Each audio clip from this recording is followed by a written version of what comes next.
Saya mohon ya, kalau sudah jelas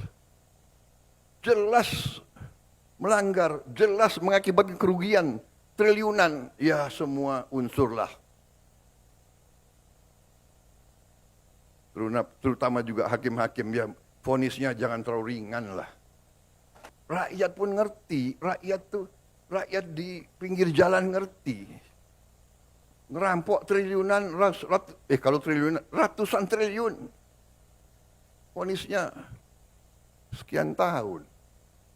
Vonisnya ya 50 tahun begitu kira-kira itu. Seruan Pak Prabowo atau sikap dan sindiran Presiden Prabowo itu supaya betul-betul menyentuh rasa keadilan. Jangan menyakiti hati masyarakat dengan korupsi yang begitu besar, lalu hakimnya juga hanya tertawa-tertawa ketika Harvey Mois divonis lalu saling berpelukan. Hakimnya hanya tertawa-tertawa, tidak menunjukkan rasa simpati kepada rakyat. Mantan Menteri Koordinator Bidang Politik Hukum dan Keamanan Mahfud MD mengkritisi vonis ringan yang dijatuhkan kepada Harvey Mois, terdakwa kasus korupsi terkait pengelolaan tata niaga timah. Harvey divonis 6 tahun dan 6 bulan penjara, meskipun didakwa melakukan korupsi dan tindak pidana pencucian uang dengan kerugian negara mencapai 300 triliun rupiah. Mahfud MD menyatakan bahwa hukuman tersebut tidak lagi logis dan menyesakan, mengingat besarnya kerugian negara yang ditimbulkan.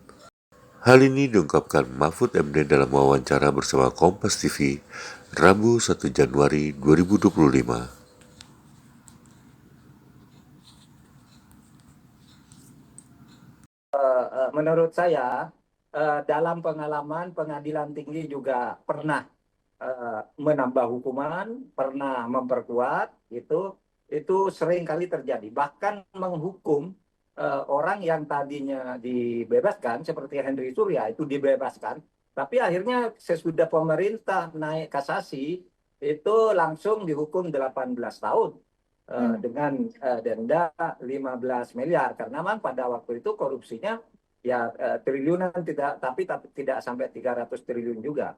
Tapi saya ingin menunjukkan bahwa Mahkamah Agung bisa mengoreksi atau Pengadilan Tinggi juga bisa mengoreksi dan menaikkan hukuman yang telah dijatuhkan kalau dianggap terlalu rendah. Begitu, Cynthia.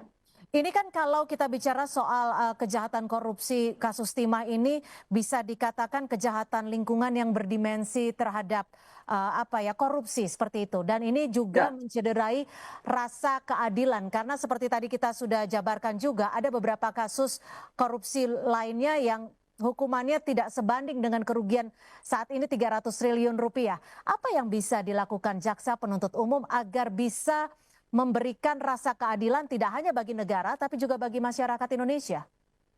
Jaksa penuntut umum harus membuat memori bandingnya semeyakinkan mungkin bahwa Harvey Mois dengan korupsinya yang berjamaah ini betul-betul merugikan keuangan negara, bukan perekonomian negara, tapi keuangan negara sebanyak 300 triliun. Dan itu yang harus dibuat di dalam memori banding. Karena yang kemarin seperti kita katakan rasanya tidak adil. Memang kita tidak boleh mengintervensi hakim. Betul. Hakim itu independen dan boleh punya keyakinan untuk memutus. Tapi supaya diingat bahwa orang yang dipuji-puji seperti yang kasus Tanur di Surabaya itu kan ketika memutus bebas, mula-mula orang mengatakan bahwa hakim yang memutus itu adalah seorang nasionalis, seorang yang sangat bagus, pantas mendapat penghargaan, kan dibela begitu oleh sesama hakim, terutama oleh atasannya. Ternyata dia korupsi, ternyata menerima suap dan ditangkap. Dan sekarang mulai terurai di mana saja dia menerima dan di mana saja dia menyimpan uang dan di mana membagi. Belum lagi Gesarov Tanur.